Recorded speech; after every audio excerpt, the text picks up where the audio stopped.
Bonsoir à tous. Je suis là ce soir pour vous parler du Phoenix, donc à 20h30 comme on avait dit.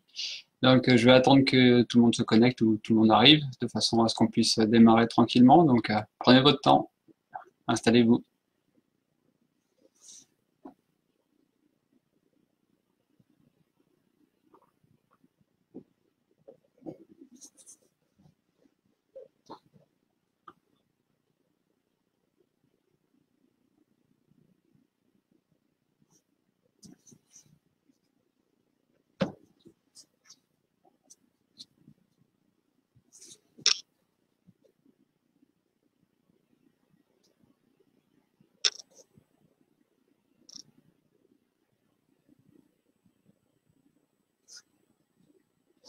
Je vois que ça commence à arriver tranquillement, donc on arrive, le compteur monte. Bonsoir à tous.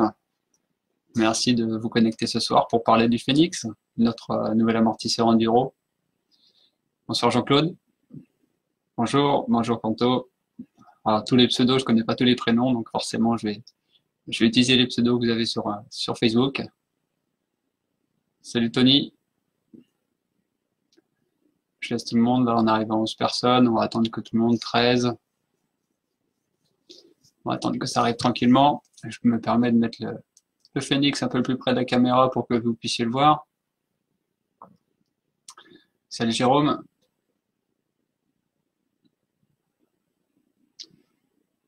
Bonsoir Stéphane.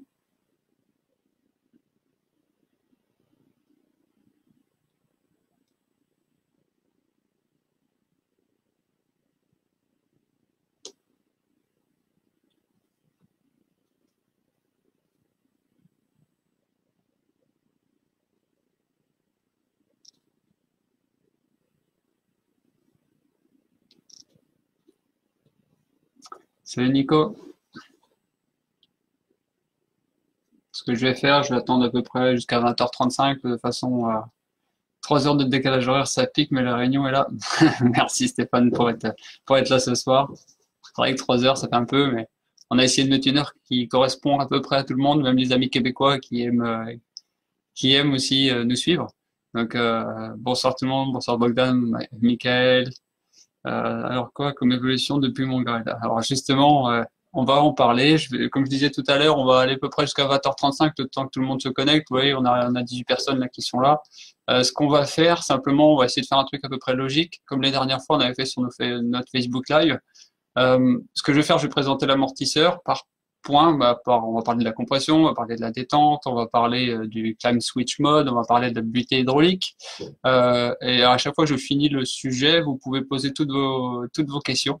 Et là, je suis là à 100% pour vous, pour vous répondre et pourquoi il a été conçu, pourquoi je l'ai pensé comme ça. Voilà. Donc, on va profiter, on va encore attendre un tout petit peu. Il est 20h, il est 33, on va attendre encore 2 minutes. C'est vrai que pour l'instant, je profite de vous le montrer là, puisque on peut le voir en gros. Autrement, après, vous verrez que ma tête, ou presque. Là, j'ai la version Trunion dans les mains, bien sûr. Euh, on a une version standard qui existe aussi, et donc la version Trunion. On va pouvoir, on va pouvoir développer tout ça dans quelques minutes. Quelques nouveautés aussi, je glisse, tant que vous êtes là, vous êtes devant le poste, quelques nouveautés au niveau sur les ressorts. Là aussi, on a travaillé dur pour faire des ressorts super light en acier, mais vraiment très très light, avec une durée de vie bah, qui est comme chez Extreme Tech ou chez SA Spring. Voilà, tout simplement. Produit durable et de qualité. Donc ce que je vais faire, je vais commencer. On va attaquer tout simplement pourquoi le Phoenix, pourquoi il a été développé. Donc le Phoenix, tout simplement, on a été 2 ans sans grosse évolution, hormis l'année dernière, on a sorti le kit Yari Up, Yari Up et Révélation Up. Sur ces bases technologiques, avec la basse, moyenne et haute vitesse, on s'est rendu compte que clairement il y avait un gros avantage sur le VTT. À l'avant, on permet de contrôler l'assiette, la plongée, tout en gardant de la sensibilité et en isolant les impacts. Je suis parti sur cette base-là pour l'amortisseur arrière. C'est quelque chose qui est aussi développé dans le motocross depuis à peu près 2-3 ans avec Kayaba, tout simplement. Et là encore, je suis parti sur la même idée en me disant je vais isoler ces 3 phases distinctes, donc compression basse vitesse, moyenne vitesse et haute vitesse. de façon à ce que ça soit beaucoup plus simple d'accès et qu'il n'y ait pas de compromis. Là encore, j'ai horreur des compromis, donc là, le but, c'est vraiment de donner 100% de performance, de confort, de lecture de terrain et d'absorption. Donc, l'idée du Phoenix, tout simplement, c'était de faire un amortisseur qui soit au niveau des performances du Holy Grail sur la partie descendante. La descente pure et dure, de toute façon, les spéciales, elles sont majoritairement descendantes. Il y a quelques petits coups de cul de temps en temps, mais rien d'ultra violent. Et en ajoutant celle-ci, une version Climb Switch Mode, tout simplement pour grimper, pour les parties de roulantes, un petit levier qui permet d'isoler l'hydraulique et de passer sur un second circuit qui lui permet justement d'avoir une efficacité au pédalage. Alors je vais rentrer, je pense que je vais commencer par ça. Alors allons-y gaiement. Alors le Climb Switch Mode, le but était de conserver toutes les performances de l'hydraulique pure, c'est-à-dire de la basse, moyenne, haute vitesse, en isolant un levier, en isolant un circuit qui lui permet de passer sur un deuxième circuit hydraulique et qui obtient quelque chose de vraiment beaucoup plus dur. Alors le petit Climb Switch Mode, je l'ai ici. Vous voyez ces blocs, voilà, tout simplement. J'essaye de ne pas trop mettre mes doigts pour qu'on voit le plus facilement possible. Voilà, hop. Donc le système, c'est simple, c'est assez simple. Lui, il arrive par l'arrière du piston. Ici, on a un joint torique. Donc lui, il arrive ici et elle a deux possibilités en fonction de là où est orienté le levier. Donc premièrement, on a le circuit, il est ouvert, c'est-à-dire que l'huile va passer à travers le piston et elle va passer dans les chambres où il y a la compression basse, moyenne et haute vitesse, librement. Et quand on passe en mode climb, là, l'huile ne peut plus passer librement, elle est obligée de passer à travers le piston violet qui est ici. Et derrière, on a un empilage de clapets sur lequel on peut travailler et déterminer quelle force on va avoir besoin pour déclencher l'amortisseur. C'est-à-dire que en général, on déclenche autour des 9 kg sur cet amortisseur-là. Est-ce qu'on va le faire déclencher une fois le climb mode activé? Est-ce qu'on va le faire déclencher à 25, 30, 50 kg? Ça, c'est quelque chose qu'on définit avec vous, puisque c'est vos paramètres. Alors, pour nous, le blocage à 100%, on est totalement opposé, parce que mécaniquement parlant, si on comprime un fluide, il y a quelque chose qui va exploser quelque part, donc on n'a pas envie d'éclater les joints. Donc, le but, c'est vraiment d'améliorer le pédalage tout en gardant la traction de la motricité dans les bosses. C'est quelque chose qu'on a essayé avec les journalistes qui étaient avec nous lors de notre présentation officielle. Et ça a eu un gros succès puisque les gens se sont dit effectivement on gagne en efficacité. Et par contre on garde la motricité, la traction dans les bosses. Et ça c'était, on avait une petite montée test qui était assez efficace pour le montrer. Simplement c'était vraiment un radar, un coup de cul, avec au milieu il y a racine plus une pierre, donc qui demande à garder la motricité. Et là, en version climb, ils sont passés clairement mieux qu'avec l'amortisseur arrière du passage avant.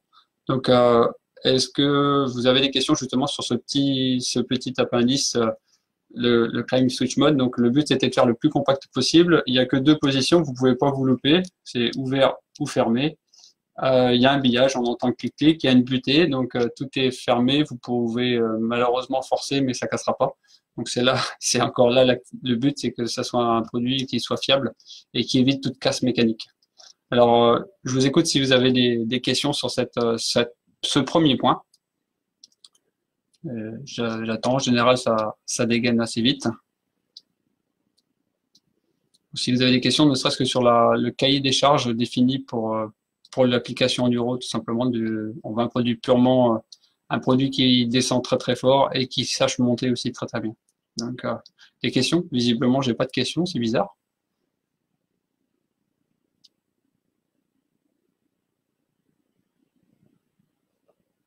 Bon, pas de questions, c'est que tout le monde a la base. Donc, en même temps, ça, c'est la version la plus simple, la moins compliquée de l'histoire. Donc, je vais passer donc à la deuxième partie qui est toujours le même principe. Là, on est passé dans le circuit. Donc, est-ce qu'on est en version climb ou en version open? Et là, lui, il arrive dans cette deuxième chambre qui est ici, sur lequel vous avez un bouton de chaque côté. Donc là, vous avez la compression basse vitesse. Et de l'autre côté, vous avez la compression moyenne vitesse. Donc, hop là. Tac, voilà. Donc, basse vitesse, moyenne vitesse. Et la haute vitesse à l'intérieur, elle est gérée à l'intérieur. C'est aussi un paramètre que on veut garder non réglable de l'extérieur parce que ça peut compliquer les choses et vous perdre dans toute cette base de réglage. Comme je le dis souvent, on sent difficilement quand on talonne, surtout sur l'amortisseur. La fourche, on s'en rend beaucoup plus compte parce qu'on prend tout dans les poignets. Mais pour un amortisseur, vu qu'il y a un bumper en fin de course, en général, on sent pas vraiment, sauf si on se fait une vilaine réception au mauvais endroit, ça peut arriver. Mais c'est rare que les personnes sentent s'ils talonnent réellement. Ils sont obligés de regarder si l'anneau de poussière ou s'ils ont un joint torique ou autre a été jusqu'au tampon. Donc le but c'est beaucoup plus facile de ressentir l'acide du vélo, savoir si le vélo il est très sur l'arrière et en plus avec les géométries actuelles très ouvertes. Si en plus on ouvre l'amortisseur s'ouvre en deux, clairement le vélo va encore avoir plus d'angle, il va encore moins bien tourner. C'est pour ça qu'on est parti sur la même base que le concept du Yari, c'est-à-dire que la base vitesse, elle isole vraiment la traction, la lecture du sol. C'est vraiment le confort, la base du confort. La transition sur la moyenne vitesse, qui elle va gérer tout ce qui est les chocs un peu plus forts, mais on est loin des breaking bumps comme les racines ou les trous de freinage. Donc là, on va pouvoir gérer l'assiette, tout simplement, avoir un vélo qui va pas s'ouvrir en deux. Donc voilà vraiment la base de la moyenne vitesse et la haute vitesse à l'intérieur, qui elle est paramétrée selon la cinématique du vélo, votre poids, votre niveau. Donc ça, c'est à nous de le faire, c'est un peu notre job. Et à partir de là, on a un combo qui permet vraiment d'affiner vraiment de très près les réglages de compression. Donc, est-ce que vous avez des questions justement tant que j'y suis? C'est vrai que pour moi, je le fais tous les jours, donc c'est quelque chose de relativement simple, mais n'hésitez pas, c'est le moment justement de poser toutes vos questions sur la partie compression et je vous attends.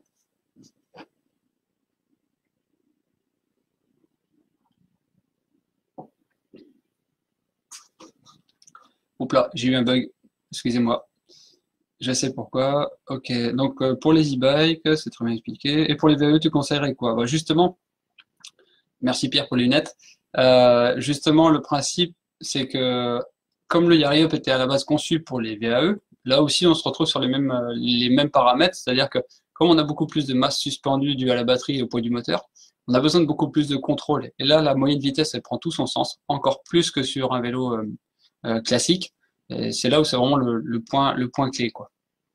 Donc, je vais me permettre de descendre au fur et à mesure parce que je veux pas que ça bug. Donc, voilà, c'est à la base conçu en premier pour la performance. En premier, puisqu'on cherche tous le chrono et on cherche tous à se faire plaisir. Et plus on va vite, plus on se fait plaisir en règle générale. Et moins on se fait brasser et plus on va vite et plus on se fait plaisir. Donc là encore, le confort a une grosse importance dans la mise au point de l'amortisseur. Donc voilà, si vous avez des questions, allez-y, c'est tant que ça fonctionne. Voilà. Alors, pourrais-tu nous tous les exemples sur la même vitesse?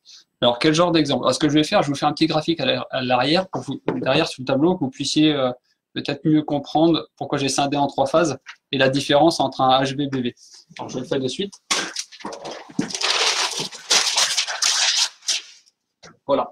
Donc, je pense que vous m'entendez assez bien. Je vais faire un petit graphe assez facile. Hop. Donc, tac. On fait comme d'habitude.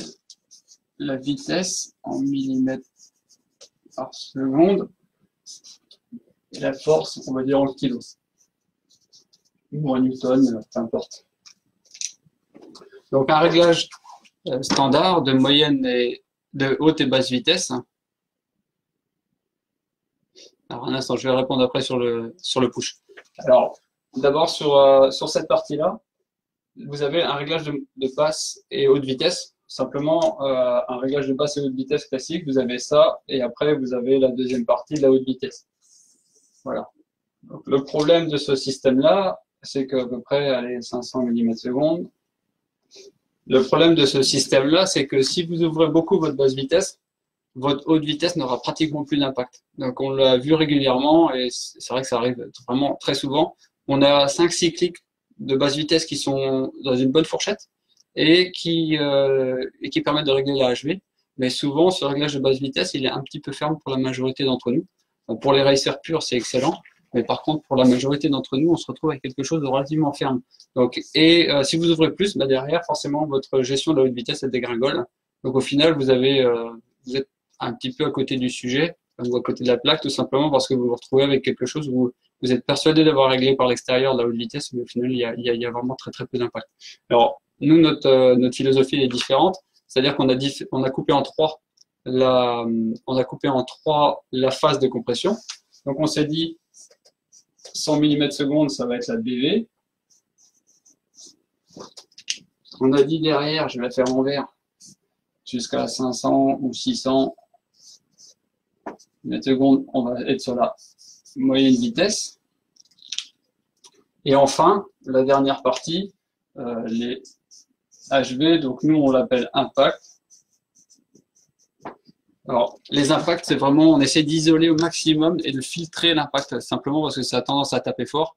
Et on a eu, par le passé, tendance à, surtout moi, à mettre quelque chose un peu type race et qui manquait de confort. Et clairement, aujourd'hui, ce qu'on recherche, c'est vraiment du lissage. Et le réglage de moyenne vitesse le permet, puisque justement, là où on n'avait pas de transition, on était obligé, avec deux fonctions, d'essayer de lisser une courbe où c'était pas possible. Nous, l'avantage qu'il y a, c'est qu'avec la BV, on fait ce qu'on veut, parce qu'elle est très très limitée, elle est très courte, la plage est très très courte, c'est jusqu'à 100 mm/s. Derrière, on a une transition qui n'existe pas sur les autres, c'est-à-dire la moyenne vitesse. Donc la moyenne vitesse, on fait ce qu'on veut là aussi, on lui donne l'amplitude qu'on veut. Et derrière, l'impact, là où l'impact est important, nous, on continue pas à monter en charge comme ça. Parce que si vous montez en charge, vous allez vous retrouver avec quelque chose qui tape, qui percute. Donc nous, le principe, c'est ça soit une soupape de sécurité et que derrière, au lieu de faire une montée en flèche comme ça, nous derrière, on continue, on essaye d'aligner et non pas de faire quelque chose qui va venir percuter justement. C'est vraiment un lissage. Ce qu'on cherche, c'est vraiment du lissage pur et dur. Donc j'espère avoir répondu à la question. Voilà, alors pour Joey, je vais répondre. Est-ce que le push vous a influencé dans votre développement marketing? Absolument pas. J'adore ce que fait push, clairement, parce qu'ils font vraiment un très très bon amortisseur. Eux, ils ont fait deux amortisseurs en un, c'est-à-dire qu'ils ont deux fois un réglage basse et haute vitesse, et on sélectionne avec un levier le circuit à utiliser. Donc effectivement, ça c'est vraiment une avancée qu'ils avaient fait, et vraiment le produit marche très très fort. Et effectivement, c'est mon premier rival, et c'est vrai que me mettre à sa hauteur, c'est vraiment important. Et par contre, nous, on a privilégié d'abord la fonction pure descente basse, moyenne, haute vitesse, et rajouter une fonction qui sépare cette entité-là. Et je pense pas que sur de la montée ou du pédalage, on ait besoin d'un réglage de vitesse. Donc c'était là la plus grosse différence. Et après, esthétiquement parlant, il n'y a pas 50 solutions de faire un amortisseur. Parce que quand on veut loger deux réglages de chaque côté, il faut bien que l'huile arrive à un endroit. On pouvait ne le faire qu'à la version horizontale et non pas verticale ou dans ce sens-là, comme un Fox par exemple. Ça, on pouvait pas le faire. Le barillet de sélection, on pouvait pas, si on l'avait mis en deux faces, ainsi, on pouvait plus mettre le réglage de moyenne et haute vitesse, de moyenne et de basse vitesse en dessous. Donc ça devenait compliqué. Et la bonbonne, elle suit dans la continuité. La bonbonne, c'est une version avec membrane.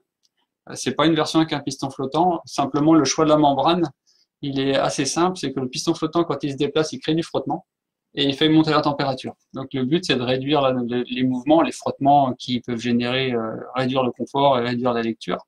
Donc c'était vraiment le but de vraiment chercher à optimiser ce point clé qui est raté encore sur le frottement. Donc effectivement, aujourd'hui, tous les amortisseurs se ressemblent un peu. Il n'y a pas 50 solutions de faire un amortisseur. Surtout quand, par exemple, le DVO, le nouveau DVO AR, le Topaz Air, je crois, a cette architecture-là aussi, avec un réglage de détente en haut. Et voilà, on se retrouve un petit peu avec les mêmes paramètres. Il faut voir aussi au niveau de l'encombrement, avec les nouvelles géométries, avec les e-bikes, avec la batterie, où est-ce qu'on peut se loger. On peut pas descendre très très bas parce que ça vient taper dans les cadres. Donc malheureusement, ça arrive. Donc le but, c'est vraiment de trouver des solutions. Au niveau encombrement, c'est de ramener tout vers la tête. Et grâce au trunion, là encore, on a pu relever le bloc et diminuer l'encombrement sur la partie inférieure. Je vous écoute si vous avez encore des questions sur cette partie-là. C'est compris sur la partie compression basse, moyenne et haute vitesse. Ça a l'air. Ça a l'air d'aller. Alors, tant qu'on est sur la partie compression, on va continuer sur la partie compression. Là où le Trunion m'a clairement aidé, c'est que ça fait longtemps que j'en rêvais, et heureusement l'industrie s'y est mise, c'est que ça nous a libéré toute la place qui est en haut. Et libérer cette place-là, on l'a plus par l'œillet, comme l'œillet qui était fait par exemple sur le E-Grail. On gagne énormément de place, et pour moi, ça me permet de rentrer un nouvel élément qui est ici. C'est la gestion de la fin de course par une butée hydraulique à aiguille et avec empilage de clapet. Donc ça va paraître complexe pour beaucoup. Si je vais le faire super simple, j'ai une vue en coupe, j'ai les pistons dans les mains, je vais vous expliquer comment ça fonctionne, il n'y a rien de plus facile. Alors, je vous montre ça de suite. Alors, voilà une vue en coupe. Tac. Voilà, j'ai deux pistons. J'ai le piston numéro 1 et le piston de fin de course qui est ici, qui lui va uniquement gérer la butée hydraulique. Je vais le sortir.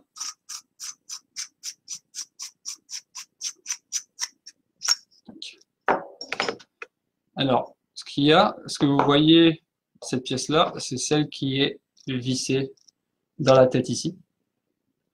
Donc, hop. Alors, ok. Mon siège qui bute. Donc, la butée aiguille, elle, quand vous allez déplacer votre amortisseur, donc la butée, elle est intégrée dans la tête. Donc, imaginez que ma main, c'est la tête. Et là, la butée, on va arriver, donc l'huile passe librement par le milieu, puisqu'on a un trou de gros passage. Donc, l'huile va passer à travers le piston, elle ne touchera pas le piston, et elle ira sur le piston principal, là où est gérée votre détente donc, et votre compression de base. Alors, arrive un moment, donc sur la fin de course, là on va arriver, l'aiguille qui est ici, va venir boucher le trou et va obliger l'huile à passer par le piston et à pousser sur un empilage de clapet qui est ici. Donc ça, c'est vraiment une butée hydraulique progressive, pas une butée à godet comme certains font, où c'est un piston plein qui vient de plus petit diamètre, qui vient se rentrer dans un petit corps, un deuxième petit corps à l'intérieur, et qui donne quelque chose de très ferme, qui limite un petit peu l'impact, mais qui dissipe bien la force, mais un peu plus violemment. Nous, l'avantage, c'est qu'on peut gérer jusqu'à 15 mm. Les 15 derniers millimètres maximum peuvent être gérés par la butée à aiguille. Tout ça grâce au métrique, puisque le métrique nous a donné beaucoup de place aussi. On a gagné énormément de place à l'intérieur. Et voilà, tout ça, ça m'a permis de pouvoir retravailler dans l'angle qui m'intéressait et de pouvoir proposer quelque chose qui n'est pas utilisé en VTT, mais qui est déjà utilisé depuis 1999 chez KTM avec le système PDS. Donc c'est pas une révolution, c'est pas une invention, c'est simplement utiliser quelque chose qui fonctionne. C'est utilisé en rallycross, en championnat du monde de rallycross, c'est utilisé dans plein d'applications, sauf dans le VTT bizarrement. Donc c'est dommage. Donc voilà, nous on l'a fait avec ce système. Et pour répondre à Jean-Claude, la butée hydraulique, elle ne sera pas que sur le trunion, parce que je suis en train de rendre possible sur la tête standard, en faisant des modifications au niveau de l'usinage, du passage d'huile au niveau de l'usinage, et il y aura la possibilité de mettre une butée hydraulique sur une version tête standard. Donc pour Samuel, on ne fait pas de triangle avec McPherson. McPherson, c'est surtout pour l'automobile. Là-dessus, nous, on est aujourd'hui vraiment focalisé sur le VTT et sur la partie motorisée. Vous pouvez m'envoyer un mail à fabien@fast-suspension.com et on a une partie motorisée dans laquelle je gère aussi. Donc, j'espère que Jean-Claude, j'ai répondu à ta question sur oui, il y aura une butée hydraulique. Alors, pourquoi la butée hydraulique elle n'est pas utile partout. Moi, je l'ai surtout utilisée pour contrecarrer certaines conceptions de cadres qui ils ont créé des ratios qui fonctionnent pour des amortisseurs à air. Alors l'amortisseur à air, comme vous savez, ou comme je l'ai déjà expliqué encore,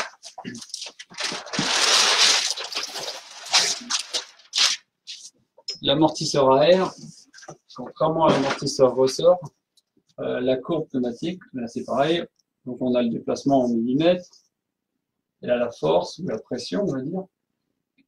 Le ressort pneumatique, il va faire ça, et puis il va monter très fort en flèche. Donc, pour compenser cette montée très, très forte en fin de course, les courbes de ratio, s'il y a quelques personnes qui vont sur Bike Checkers et des choses comme ça, vous pouvez vous rendre compte, quand vous passez un petit peu de temps à comprendre comment marchent les ratios. Soit on a le ratio, c'est pareil, le ratio, c'est la force qu'il faut appliquer, c'est le bras de levier qui pousse sur votre amortisseur. Donc la plupart du temps, il est progressif, enfin, il est linéaire dans le sens où on démarre à un point. Puis, par exemple, au début, le ratio il est à 2,8. C'est-à-dire que la force, elle est démultipliée 2,8 fois à la roue, et on descend gentiment jusqu'à, j'en sais rien, là on arrive à 160 mm de débattement, et là on est arrivé, je sais pas moi, à 2,2. Donc ça, on a une courbe qui est tout à fait correcte et qui va parfaitement se marier avec le ressort mécanique, puisque le ressort mécanique, lui, il est linéaire.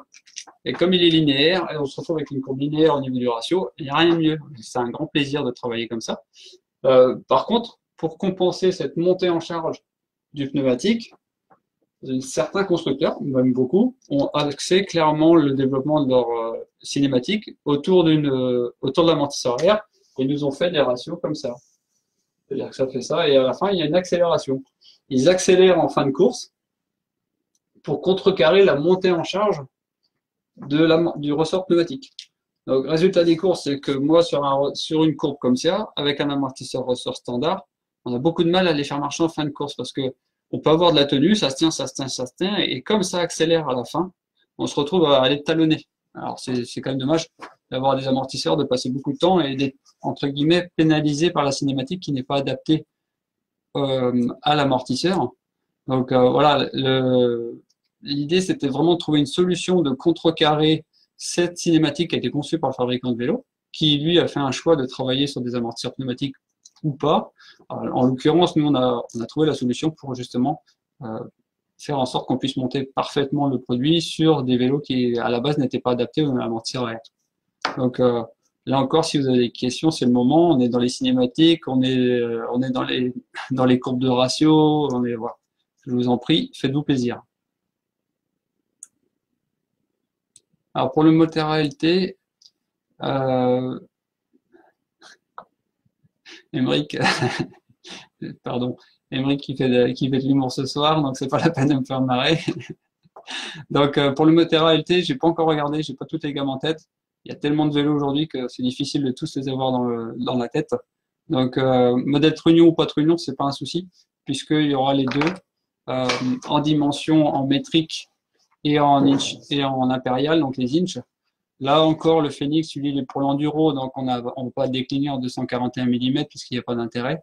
Alors, on se focalise vraiment sur la gamme, une gamme de dimensions bien définie. Je me permets d'attendre si vous avez des questions. Si vous avez des questions sur la partie, voilà. Donc, contrairement à ce qu'on entend parfois, une cinématique plutôt linéaire de 5:3 me concernant. Non, au contraire. Alors, ce qu'il ne faut pas confondre, c'est des cinématiques, c'est qu'elles soient linéaires. Alors, linéaire, c'est quand c'est une droite, comme ici. Là, ça, c'est linéaire. Après, vous pouvez avoir une droite, commencer à 2,8 et puis finir à 2,6. Donc, simplement,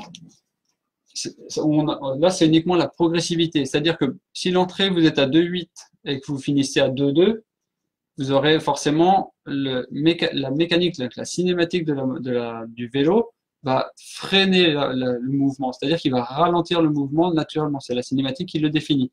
Si vous avez, par exemple, au lieu de 2,2, vous arrivez à 2,6, donc là, vous allez moins freiner, donc il faut travailler plus sur l'hydraulique. Donc quand on a une grosse chute, nous, par exemple, si on a de 2,8, on passe à 1,8, là, effectivement, on est obligé de rouler avec des hydrauliques très très light, parce qu'autrement, ça percute. C'est parce que le travail se fait naturellement par la cinématique du vélo, et autrement, on arrive à un truc que c'est assez ferme, mais c'est pas toujours évident à rouler, surtout si vous roulez en pédale plate.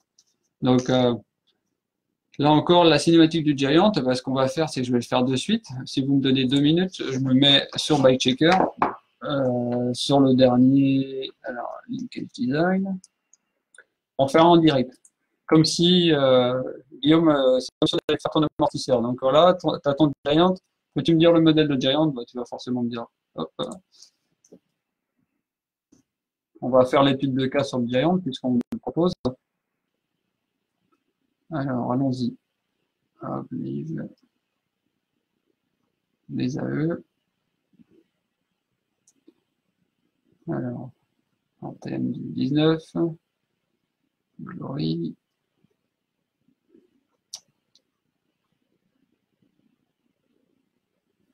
Alors, on partirait sur quel modèle, Guillaume, par exemple, chez Giant? Le règne. Alors, un 250 par 70, non, ça ne sera pas possible, Bogdan. Par contre, on retravaille le Holy Grail qui, lui, est sur la partie Gravity. Donc, un 250 par 70, c'est clairement pour les vélos. 250, normalement, c'est 250 par 75. Mais après, il y a des standards un petit peu particuliers. Alors, un instant. Je regarde.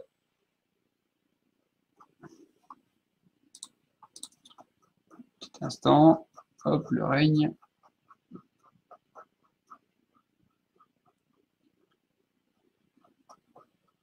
Excusez-moi, le temps de chercher sur le deuxième écran.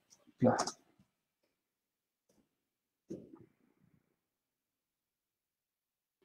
Alors, j'ai pas la toute dernière version, mais peu importe. Est-ce que le livre... Ah si, j'ai le 2018. Alors, la cinématique, elle donne quoi? Alors là, on a quelque chose qui est légèrement typé sur l'air, mais vraiment léger, puisque la cinématique, elle se fait, je vais prendre du bleu. La Giant, elle se fait comme ça. Elle est légèrement creuse, que je dise pas de bêtises, et elle va se stabiliser comme ça. Donc, au lieu d'être linéaire comme celle-ci, on va se retrouver avec quelque chose qui va freiner, qui va légèrement se stabiliser en fin de course. Ça va pas continuer à donner de la progressivité. Donc, effectivement, c'est quelque chose qui pourrait être apparenté à de l'air, clairement et simplement. Par contre, je regarde juste les valeurs. Alors, on démarre à 3,02 pour finir à 2,4. Ouais. Donc, c'est 3,02 et à 2,4. Donc, effectivement, déjà, on a une cinématique qui est assez progressive. On a une chute de 0,6 et on a, sur la fin de course, on a quand même une stabilisation, c'est-à-dire que on va essayer de garder de la force pour comprimer la fin du pneumatique. Mais effectivement, ça, c'est un vélo qui a été quand même plutôt conçu autour de l'air. Il y a des choses beaucoup plus prononcées que celui-ci. Voilà, bon, on voit bien qu'il est livré déjà avec le Flox, le DPX. Alors, hop, les cinématiques en fin de course. Comment ils font remonter les cinématiques en fin de course? Alors ça, Jean-Michel, je me permets de faire le point. C'est uniquement sur les points où sont placées les biellettes, et simplement la biellette, quand elle va venir basculer, elle définit une courbe, puisqu'elle travaille par rapport à des points, donc elle fait forcément des courbes, et en fonction de là où elle est placée, l'angle par rapport à l'amortisseur, ça va nous générer plus ou moins de déplacement en vertical sur l'amortisseur. Donc ça, c'est uniquement du calcul du point d'ancrage, et c'est défini par les constructeurs. Donc ça, c'est propre à chaque marque. Donc là-dessus, il n'y a pas 50 solutions, c'est eux qui le définissent et nous, on est obligé de s'adapter à ça. Effectivement, si on pouvait développer un amortisseur conjointement avec le fabricant de châssis, ça serait génial, comme ça se fait dans l'automobile. Et oui, le YT Capra 2018 à 250 par 70. Parce que il va falloir que je vérifie de mon côté. Effectivement, on peut tout faire. Après, on peut tout faire puisqu'on fait du sur-mesure. Donc, s'il faut monter à 250 par 70, ça sera pas un souci. Mais théoriquement, le 250, c'est 75 mm. C'est à la base prévu pour la DH. Après, effectivement, il y a des marques qui font le choix de pousser un petit peu plus loin. Donc, pour un spectral, il évolue un Holy Grail, un Phoenix. Alors, le spectral, là encore, ça dépend de l'application. Le but, c'est de savoir si c'est un amortisseur purement enduro, clairement, je pars sur le Phoenix. Si vous êtes moins à cheval sur la perf en côte, puisque clairement, le but c'était vraiment d'apporter de la performance en plus sur la partie montée. Si vous êtes moins à cheval sur la partie montée et vous pouvez, seul un réglage de HVBV vous convient, chose qui va évoluer aussi sur le Holy Grail, on va faire évoluer ce réglage de HVBV qui va passer BV, MV, HV. là, vous pouvez rester sur le holy grail. Après, c'est une question de choix. Nous, on est là pour vous orienter et vous dire ce qui vous, théoriquement, vous correspondrait le mieux.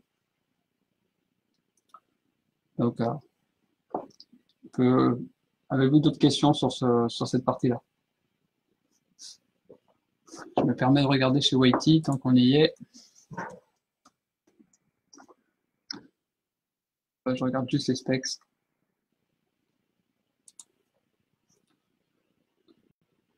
Pas de questions pour l'instant. J'arriverai à répondre à toutes les questions avant que même vous les posiez, c'est quand même balèze. Alors, je regarde juste sur le Whitey. On va prendre le Capra 29, hein. Peu importe.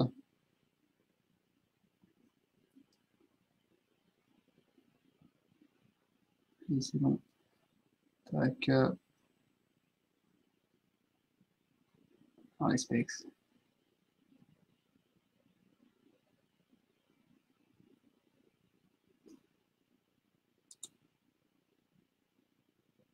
Eh ben, je viens de regarder sur le Whitey, le 29 en tout cas. Le Capra 29, c'est un 230 par 65. Après, je vais regarder sur les autres. Je vais regarder sur un 27. Je vous dis ça de suite. Et je pense qu'ils vont rester sur les mêmes bases.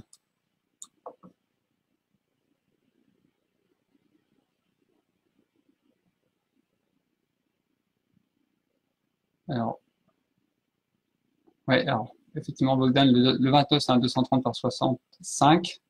Et je regarde le 27.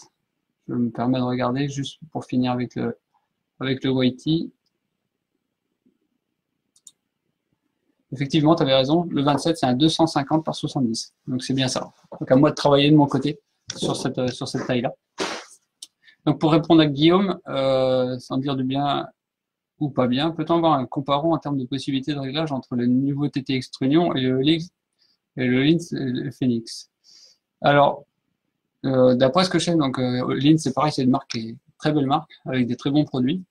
D'après ce que je sais, et d'après ce que j'ai vu, il y a, là encore, ils utilisent la version haute et basse vitesse.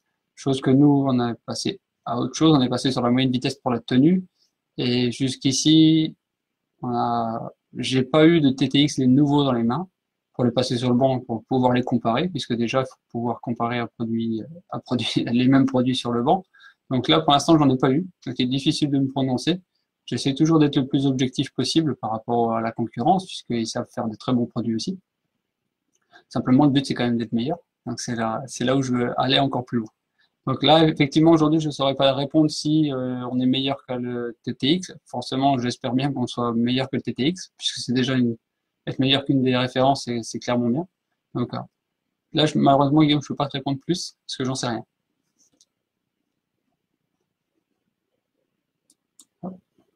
Alors, il y a un point important, là encore, tant qu'on était dans les ratios et dans les courbes pneumatiques et ressorts, il y a un truc important, c'est de savoir comment nous on définit l'amortisseur et dans quel sens on travaille. Donc, je vais prendre un exemple simple. On va prendre un vélo.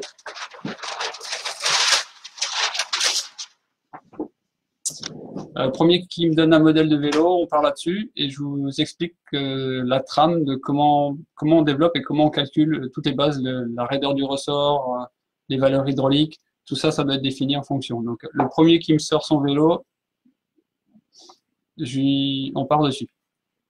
Je vous attends.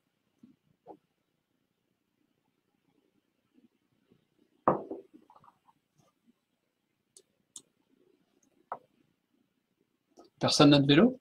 Personne ne voit comment on fonctionne? Ah, Scott Gambler. Gambler, Tony, c'est trop gros. On est sur du. Alors, on va à l'euro Madonna. Donc, effectivement, on va partir sur l'euro. J'ai eu les courbes de chez eux il n'y a pas longtemps. Donc, parce qu'on a clairement actuellement on a un amortisseur qui tourne sur un RAW pour un gros magazine. Donc, alors, hop, on va faire le chemin à faire. Donc, On va regarder de suite la courbe qui est directement disponible sur leur site.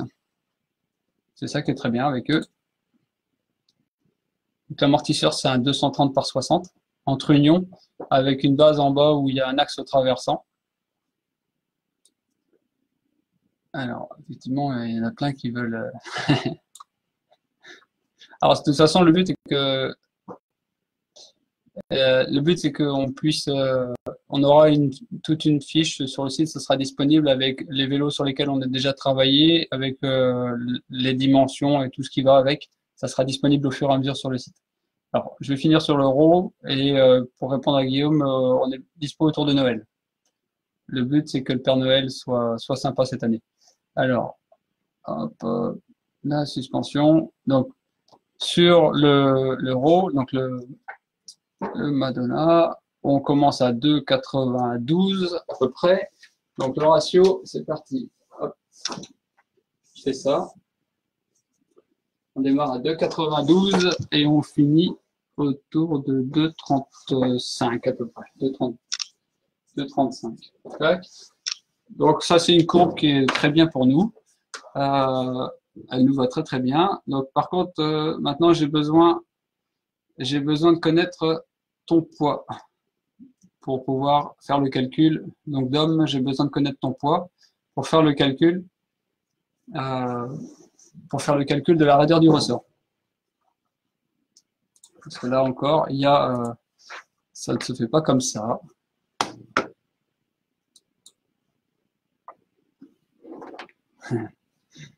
Il faut que tu sois super sage pour pouvoir le rajouter sur ta liste, Guillaume. Il va falloir être super gentil. Alors, hop. 68 kilos, allons-y. Donc, là, ça prend un petit peu de temps. Donc, voilà. Là, il n'y a qu'à 150 livres.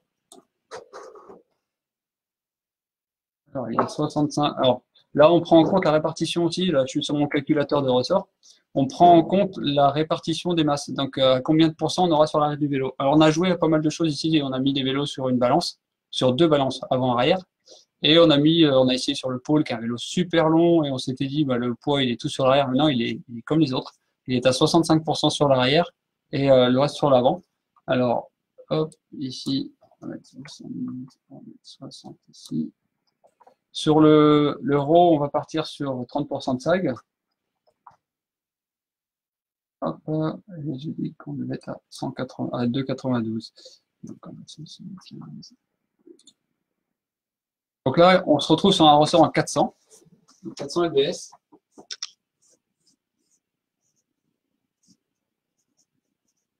Donc, 400 lbs par pouce. Donc ça, déjà, c'est la première chose à faire quand nous, on prend les informations. Donc, calcul du ressort. Pourquoi le calcul du ressort est hyper important? Tout simplement parce que, en fonction du ressort, on va ajuster, nous, la détente à haute vitesse sur le piston, qui se trouve celui-ci, le premier. On doit ajuster notre détente à haute vitesse, parce que si elle n'est pas adaptée à la raideur du ressort, si par exemple vous avez une détente qui est assez light, qui est prévue pour un ressort de 350, on va schématiser, vous avez une détente qui est prévue pour un ressort de 350 et vous mettez un 500. Là, vous allez avoir un amortisseur qui va vous pousser littéralement vers l'avant et vous n'allez pas arrêter de vous mettre des vilaines boitasses. Le truc qui peut être même, je vais pas dire dangereux, mais qui est vraiment pas agréable à rouler. Après, chacun fait comme il a envie, mais nous, on n'a pas envie de blesser qui que ce soit. Donc là, c'est la clé du truc, c'est qu'on commence par calculer quelle force on va falloir mettre en haute vitesse sur la détente. Parce que pour la détente, il ne faut pas oublier, c'est que c'est lié à la position et non pas à la vitesse de déplacement. Parce que le ressort, quand vous le comprimez comme ça, donc il emmagasine de la force et il va la restituer. Et comme il est linéaire, comme on disait tout à l'heure, on va prendre l'exemple pour que ça parle à tout le monde, on va parler en kilos. Donc 400 livres, ça fait divisé par 56, ça fait 7,14. Donc 400 lbs, c'est égal à 7,14 kg par millimètre. Donc ça correspond à 7,14 kg par millimètre. Donc, donc 0, on est à 0. À 1 mm, on est à 7,14. À 2 mm, on sera à 14,28. Et ceci jusqu'à 60 mm. Alors si on fait 7.14 par 60, on se retrouve la force que le ressort va restituer quand l'amortisseur est comprimé à fond, elle est de 428 kg.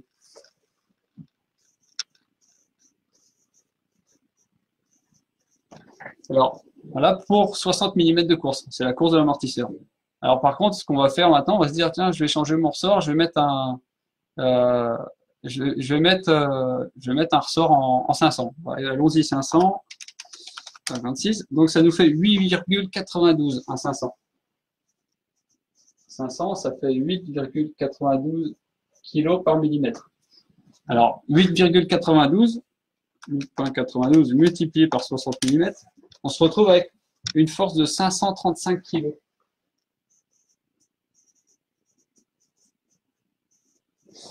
On se retrouve avec plus de 100 kg d'écart.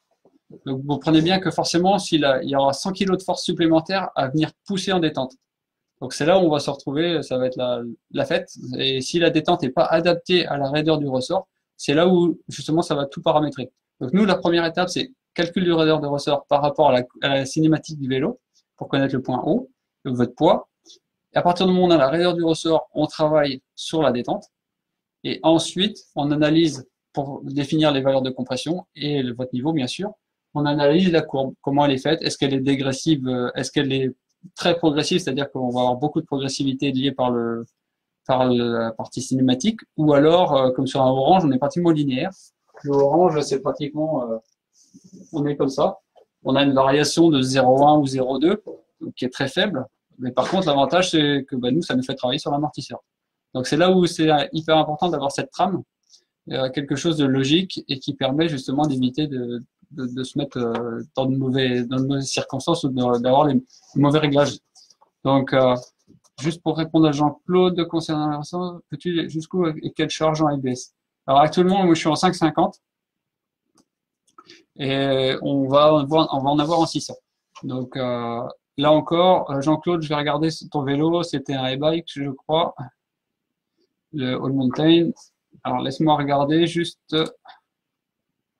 ton vélo et je vais demander ton poids et on va faire le calcul juste pour que tu saches.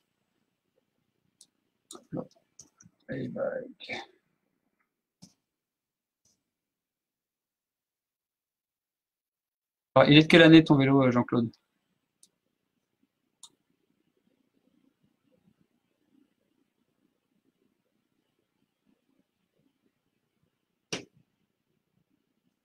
Alors, Jean-Claude,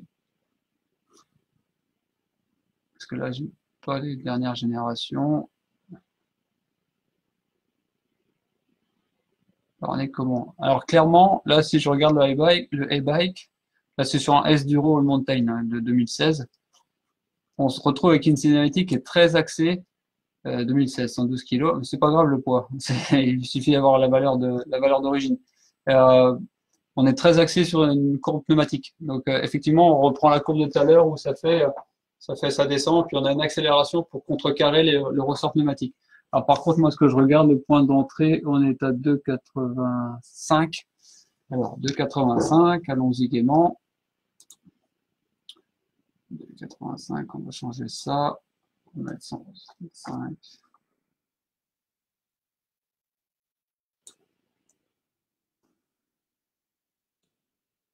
Voilà. Alors, 112 kg. 112.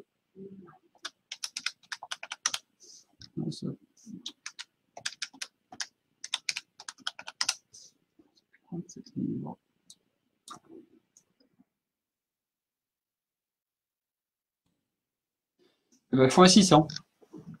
Pour ton poids sur ton vélo, si moi j'ai regardé par rapport au le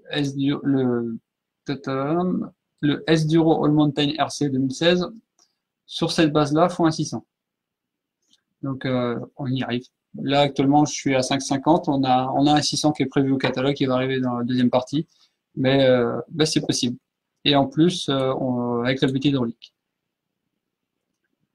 Alan, no, I'm sorry, we don't want to make any air spring shock for the moment.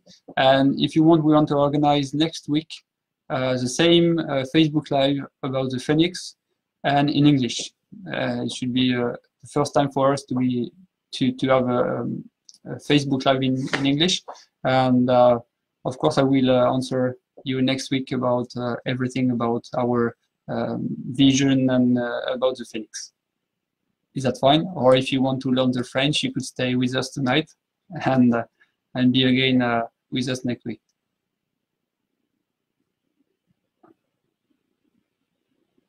Alors non, elle touche pas le cadre sur l'euro parce que justement l'amortisseur tourne. Il tourne déjà sur un des vélos et on est juste pour vous donner une indication au niveau dégagement ici sur cette hauteur-là, on est plus compact que le Fox DPX. Donc on a quelque chose de plus compact. Donc on descend moins bas, donc on a encore moins de risque de venir toucher. Et en encombrement, on est 1 mm moins prononcé sur l'avant que le DPX. Tout simplement, on a pris, il faut pas être idiot non plus, on a pris une référence comme le DPX qui permet de passer sur 98% des vélos. Et le but, c'était de faire plus compact. On est 3 mm moins large, alors que le nôtre, il paraît vraiment très large, mais il est 3 mm moins large que le DPX. Il est moins haut et il est un petit peu moins prononcé sur cette côte-là aussi. Donc, des détails aussi qui ont toute leur importance, c'est que sur le ressort, on a une petite coupelle ici. C'est un plastique, c'est pas du pomme C, hein, c'est pas un simple plastique, qui nous permet de, quand on amène le ressort en précharge, ça nous permet d'avoir que le ressort puisse tourner librement, parce que quand on comprime un ressort, là encore, quand on comprime un ressort, dû au sens de l'enroulement du fil, naturellement, il va avoir tendance à tourner. Alors, c'est-à-dire, si on le rend fixe au debout, on va générer de la friction, on va lui donner du frottement. Alors, c'est pas le but c'est vraiment de déclencher le plus bas possible. Donc, ça aide l'amortisseur à travailler encore plus librement, en ayant cette petite bague. Alors, ça paraît du gadget pour certains, mais c'est pas un souci.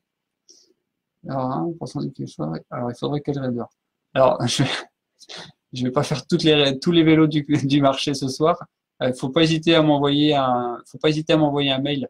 Comme ça, moi, je vais faire le calcul de raider.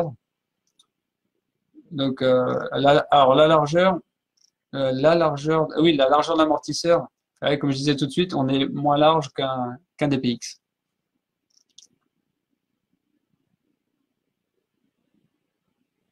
Alors Jean-Claude, c'était un 600 lbs qu'il te fallait pour répondre.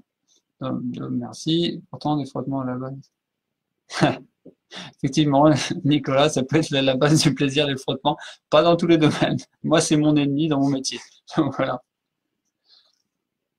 Est-ce qu'il y a des questions spécifiques par rapport à ce qu'on a pu évoquer? C'est pareil. Là, pour l'instant, on a une tige chromée, comme le Graal en fait. La base du travail, c'était le Holy Grail. Hein. C'est le même. On a les mêmes corps, on a le même piston, on a le même diamètre de tige. On est resté sur une base connue puisqu'on savait que ça marchait très très bien et que les gens étaient très contents. Pour preuve, avec Kevin Mikel qui fait des podiums en Enduro World Series. Donc c'est bien pour nous. C'est vraiment top d'avoir Kevin qui a vraiment performé avec notre produit. Ça nous met en avant. Ça montre aussi qu'un petit constructeur est capable de faire des beaux produits et des bons produits. Donc ça, c'est top. Et la version de série, par contre, elle aura une tige et le pied en une seule pièce en aluminium. Donc là, on cherche à gagner du poids. Grâce au métrique, on réduit le nombre de pièces. Il n'y a que 2 tailles. Il y a du 65 mm de course avec des cales réducteurs de débattement et il y a du 55 mm de course. Donc ça simplifie énormément la vie sur cette base-là grâce au métrique. Donc les tailles dispo, je vais vous les marquer derrière aussi. Donc les tailles, il y aura entre unions, donc d'abord en métrique. Donc en métrique, ça brille, je suis désolé. Donc en métrique, en standard, donc en œillet, il y aura 230 par 65, 230 par 60, 230 par 57,5. Donc ça, les 3 premiers, 230 par 65, 230 par 60, 230 par 57,5, métrique standard. Et après, on aura 210 par 55, 210 par 50. 210, 55, 210, 50. En métrique toujours. Et après, métrique.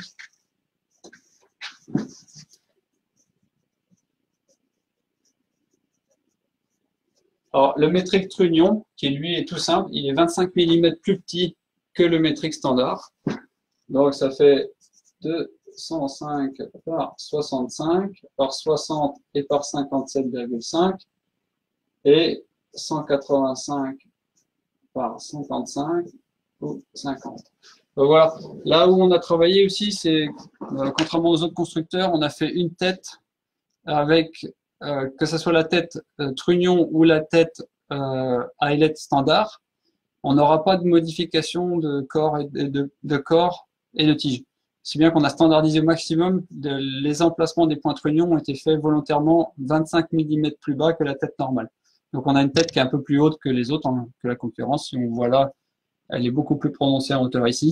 On a pu se permettre, parce que nos nouveaux ressorts sont très compacts par rapport aux autres ressorts de série. Donc ça nous a grandement aidé. Donc ça, et après, alors oui, effectivement, il y aura une autre couleur. Il sera en full black. Alors il y a soit la version, notre version, donc la version violette. Alors, il y a juste deux pièces violettes, le levier et la coupelle. Donc ça, c'est les deux seules pièces violettes. Et autrement, il y a une version full black. Alors, en termes de poids, tu as un exemple. Bah, c'est simple. J'ai celui-ci, c'est un 230 par 65 avec un ressort en 450, sachant que les têtes vont être un petit peu plus légères de quelques grammes pour la série et la tige à l'huile. Donc, on va gratter à peu près 30 grammes.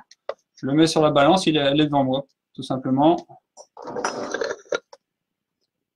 Je suis à 852 grammes. L'amortisseur complet en huile avec le ressort en 450. Si les gens veulent voir, hop, je ne mens pas. Tac. 854 grammes, exactement. Voilà. Hop.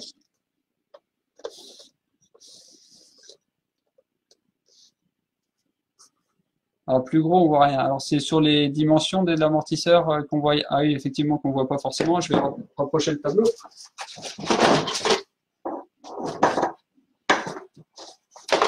Ah, ça brille. Désolé avec la lumière. Là. Et les versions standard, donc impériale, il y aura du 216 par 63,5.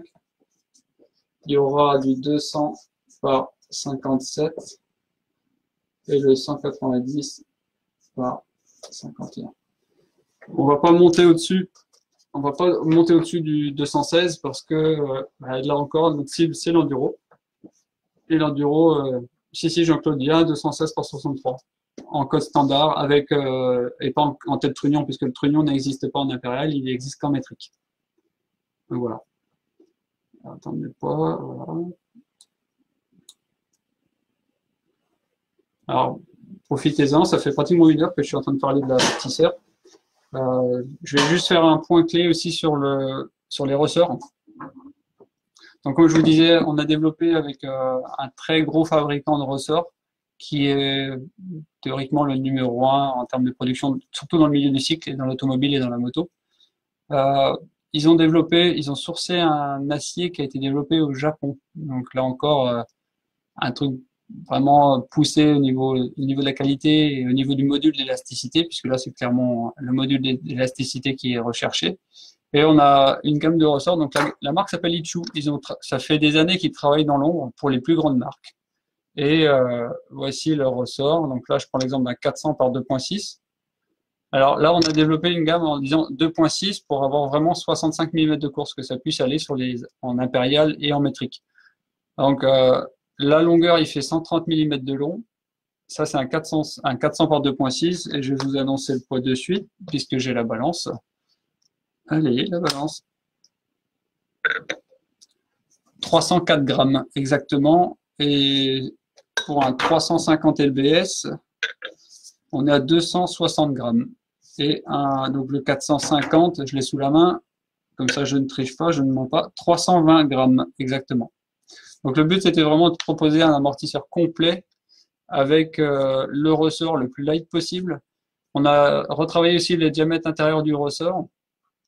On est passé sur du diamètre 36,3 intérieur au lieu de 38 avant, pour la bonne et simple raison que sur les e-bikes, la plupart des amortisseurs passent au niveau du cadre, comme ça a été le cas chez Sun avec le Kern. Et il n'y a pas énormément de place à cet endroit-là, donc il a fallu le retravailler sur le diamètre extérieur du ressort et il fallait passer par le diamètre intérieur.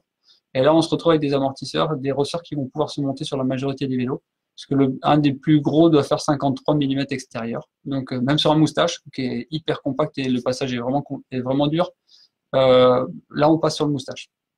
Cet exemple-là ou du high bike tout à l'heure, c'est pareil. Et alors pour l'instant de 25 en 25, alors pour l'instant on va de 50 en 50. Et il va y avoir effectivement sur la version 2.6, ça ira de 25 en 25 dans un second temps. Pour l'instant, c'est vrai qu'on a mis la priorité puisque les quantités de production sont pas petites à mettre. Donc c'est pour ça qu'on a fait 50 en 50 pour l'instant. Mais ça passera, on aura effectivement du 25-25 bientôt. Donc ouais, Jean-Claude, du diamètre extérieur du ressort, toi, je te disais tout à l'heure, 53 mm ou quelque chose comme ça. Là, j'en ai un, je prends mon pied à coulisse. Si je prends le 500, le plus gros que j'ai là dans les mains, il fait 500. Je suis à 52,5, exactement sur un 500. Hop. Alors la petite rondelle, oui Charles, elle sera dispo au détail. Alors c'est pour la mettre sur un autre amortisseur ou c'est sur le Phoenix.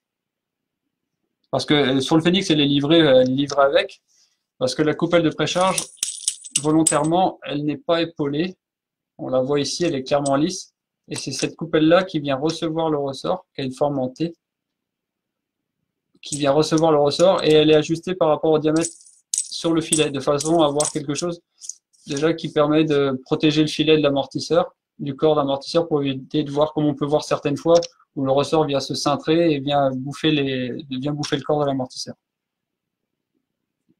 Donc, elle sera disponible en aftermarket sur un Can Creek double barrel, forcément. Ça passera pas puisque justement, la rondelle, la coupelle de précharge n'est pas épaulée, contrairement au Can Creek. C'est des choses qui peuvent être fabriquées sur un tour avec la matière. Alors, la marque du ressort, c'est Ichu. C'est une marque taïwanaise. C'est ICHU. Donc, ça se prononce Ichu. Et ça sera dispo prochainement sur notre site.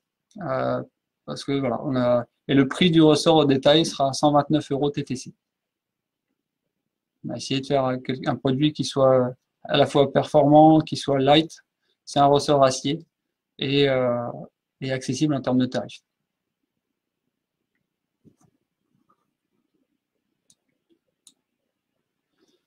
Là où il y a la dernière partie, c'est toujours la partie qui fâche, on parle du tarif. Alors le tarif, il est à 950 € TTC. Vous allez me dire, effectivement, on n'est pas loin des 1000 € et je l'accorde. Cependant, ce qu'il faut voir, c'est que nous, on livre l'amortisseur complet avec le ressort, contrairement à d'autres marques qui livrent l'amortisseur. Si je prends l'exemple de Fox avec son DHX2, le prix catalogue préconisé, il est de 850 €. Si on met un ressort équivalent au ressort de chez nous, on a le SLS de chez Fox qui vaut prix catalogue préconisé plus de 200 €. Déjà, on arrive déjà à plus de 1000 €. Et nous, le nôtre, l'entretien est inclus. Donc, le premier entretien est inclus dans le prix de l'amortisseur. Le but n'est pas de vous forcer la main ou quoi que ce soit, c'est surtout de garder le suivi de nos produits. Et surtout, les produits sont pas figés. On continue toujours à développer les produits. Et au bout d'un an, on peut avoir travaillé sur des valvings, on peut avoir travaillé sur une forme d'une pièce, sur un piston. Et ça fait partie des updates. C'est-à-dire que quand nous, on reçoit l'amortisseur en entretien, on fait systématiquement la mise à jour de l'amortisseur.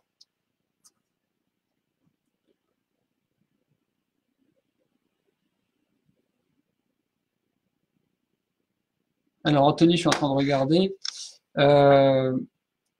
Est-ce que ça peut vraiment révolutionner un vélo, le bonifier ou lui donner des caractéristiques qu'il n'a pas mais qu'on désire? Alors après, attention, ce qu'il faut bien se dire, c'est que s'il y a une cinématique qui est un peu, je dirais, farfelue, il y a des choses qu'on peut pas faire des miracles. Par exemple, il y a eu une époque où il y avait le Intense 951, impossible à faire marcher. Il y avait une cinématique qui était vraiment très particulière, la courbe de ratio était vraiment très très très particulière, et on n'a jamais réussi à le faire marcher. Et on n'est pas les seuls. Et je pense que Intense l'a arrêté, c'est pas pour rien. Par contre, c'est un vélo magnifique. Donc voilà.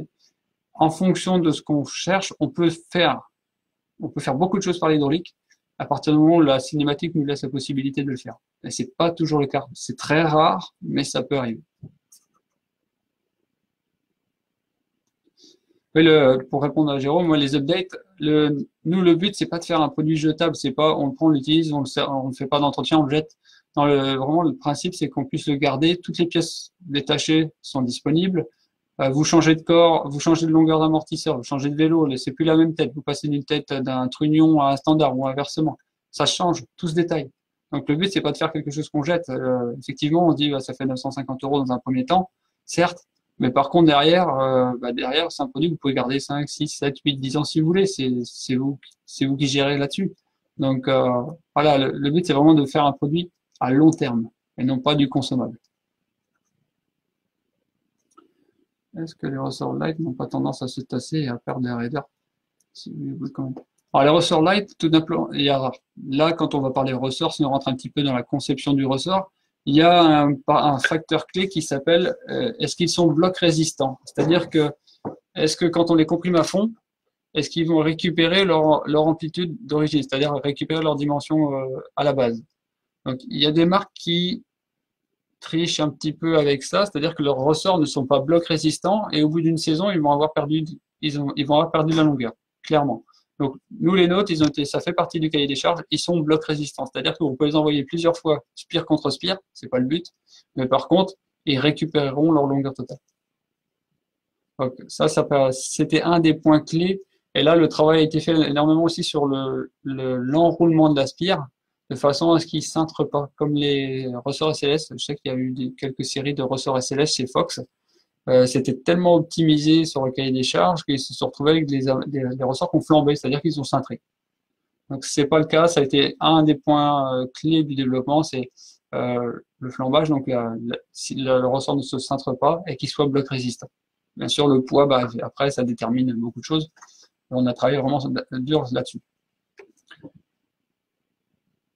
Merci Thomas, donc pour la démarche la durée de vie du produit.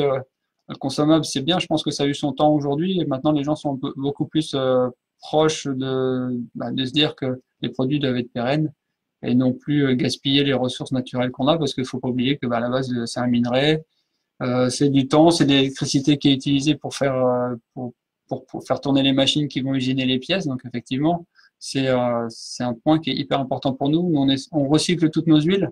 Il n'y a rien qui est jeté dans la nature. Les papiers sont triés, on trie le carton, on trie le métal. Ça fait partie de notre démarche, c'est notre vision, c'est notre philosophie. Si on la partage tous ensemble, c'est génial. Moi j'adore. Donc, effectivement, en général, si vous êtes là ce soir, c'est qu'on a à peu près les mêmes façons de voir les choses. Alors, je vois, Jean-Paul, donc je vois certaines marques commencent à développer leur prépa de suspat en fonction de leur carte comme trait. Alors, effectivement, ils vont adapter les valving à la cinématique. Mais le problème restera toujours le même. Moi, je fais 60 kilos. Un autre pilote va faire, on prend l'exemple de Jean-Claude tout à l'heure qui fait 112 kilos. Alors, effectivement, on va avoir on va avoir le même valving de compression et la détente, on le gère comment? Puisqu'on n'a pas du tout la même raideur de ressort, la même pression. Donc là encore, c'est une bonne approche, c'est un début.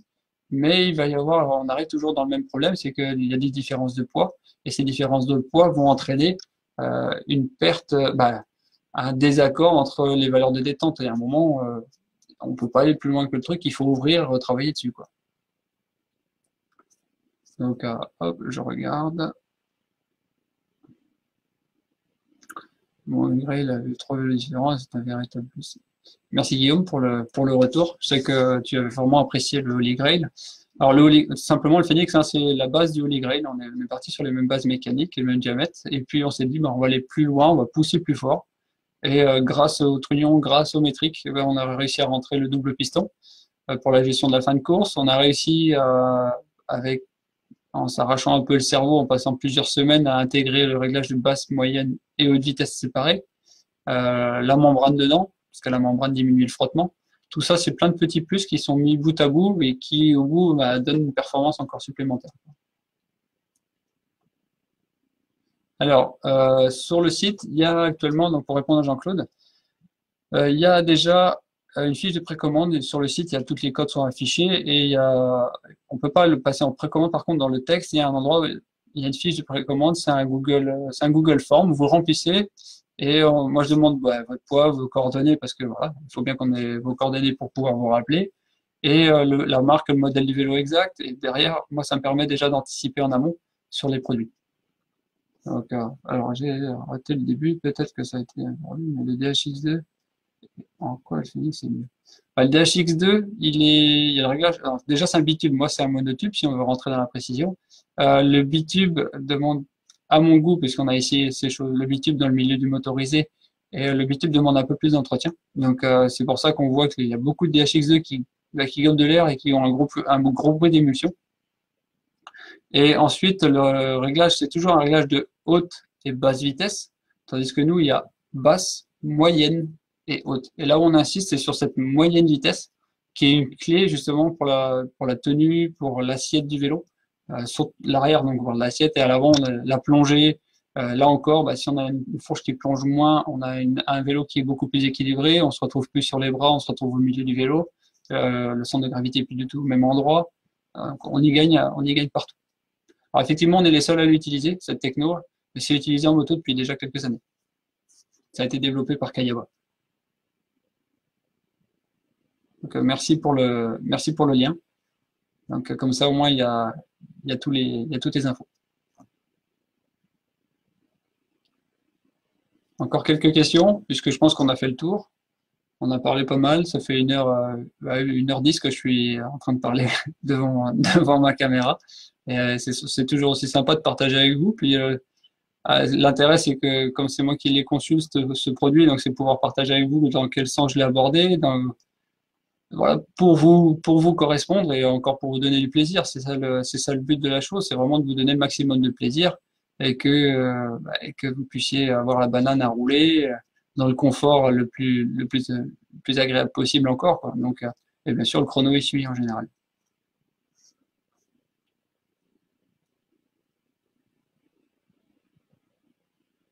Alors, Guillaume, les cartouches, on en parlera bientôt. On travaille dessus. Clairement, je ne vais pas le cacher très longtemps.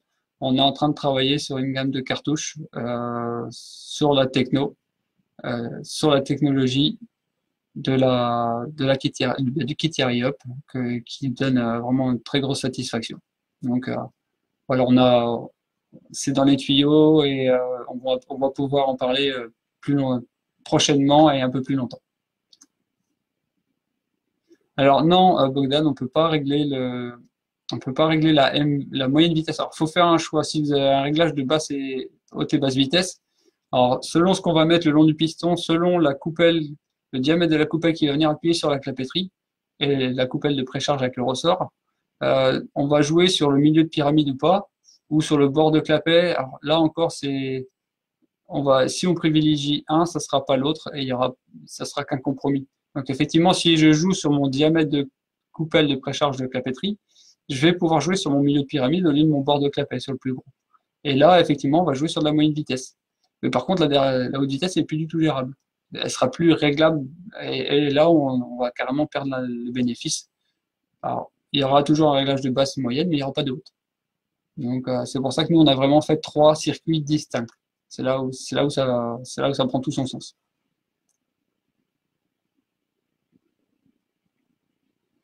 Alors, pour répondre à Anthony, est-ce que dans le futur, on peut s'attendre à une fourche? J'espère bien. Le plus difficile pour une fourche aujourd'hui, c'est de faire un châssis. La partie qui coûte vraiment très cher, si on fait comme tout le monde, c'est peut-être pas notre but, c'est peut-être pas l'envie, on n'a peut-être pas envie de faire comme tout le monde, mais si on fait comme tout le monde, il faut développer un fourreau. Donc, si on part déjà sur un châssis en 160 ou 180 mm, on va partir sur un enduro. Il faut développer un ensemble fourreau, et pour les fourreaux en magnésium, il faut faire un moule. Donc, ça a vraiment un fort coût. Aujourd'hui, c'est pas quelque chose d'envisageable à l'instant T. Après, il y a d'autres solutions sur lesquelles on est en train de travailler. On va voir ce que ça donne. Et effectivement, on sortira, j'espère bien, une fourche un jour. Quid de faire varier la pression dans la chambre de compensation? Non, je veux pas jouer avec ça, Thomas. La variation, comme il y avait le boost valve avant sur les DHX RC4, jouer sur le volume. Le problème, c'est que si on réduit le volume, et en plus avec un piston flottant, on va générer encore plus de frottement, ça va monter en température, on va avoir une instabilité. Donc, je suis vraiment pas fan de la gestion. Ça fonctionne, mais je suis vraiment pas fan de cette gestion de fin de course. La fin de course, oui, c'est lié à la fin de course par le volume d'air et la pression d'air derrière le piston flottant. Donc, certains amortos le permettent ou le permettaient parce qu'aujourd'hui, on ne le voit pratiquement plus. Alors, la butée hydraulique, donc pour répondre à Dom, la butée hydraulique est-elle réglable? Alors, c'est à nous de la définir. Alors, on peut jouer, il y a plusieurs paramètres pour la définir. Soit on joue sur l'angle de l'aiguille que j'avais dans les mains tout à l'heure. Hop, cette petite aiguille, elle n'est pas droite, hein, elle a un angle qui est très fin, certes, mais il y a un angle.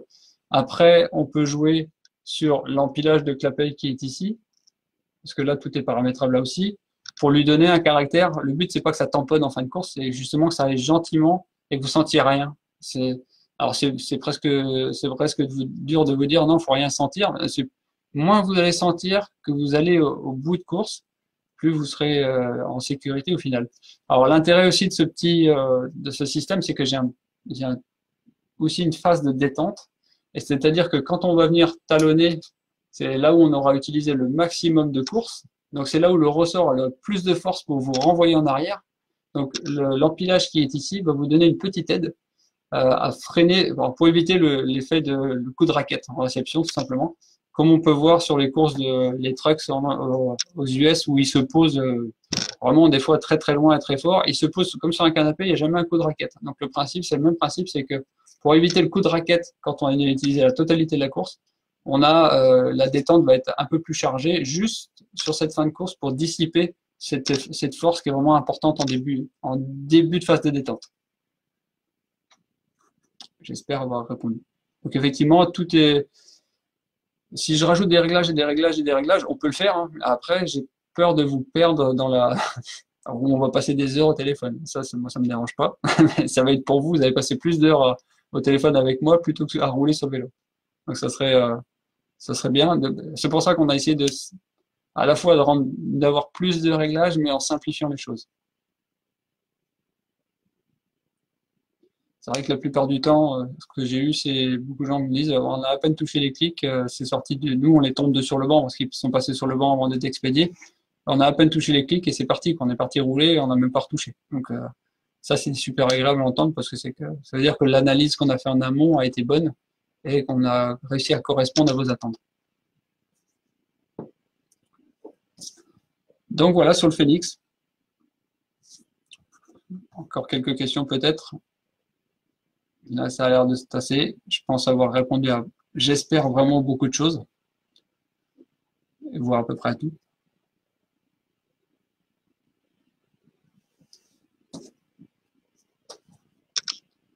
Donc, messieurs, dames, je vais vous dire bonne soirée.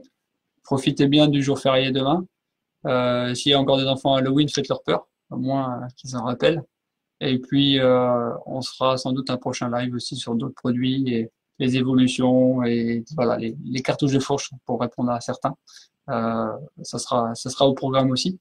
Et pour ceux qui parlent anglais ou qui sont britanniques ou allemands ou italiens, for all of you guys, next week we will organize the same Facebook Live in English to explain everything around our new shock. Je vous souhaite une bonne soirée. Je regarde juste les 4 derniers, les 5 derniers. Merci pour tout. Oui, elle sera en replay sur le YouTube comme d'habitude. Comme ça, vous avez toutes les infos. Merci pour tout. C'est très clair. Vivement Noël. Ouais, moi aussi, je dis vivement Noël. Que tout le monde soit heureux. Je vous remercie à tous. Je vous souhaite une super soirée. Et puis, à la prochaine. Merci. Ciao, ciao.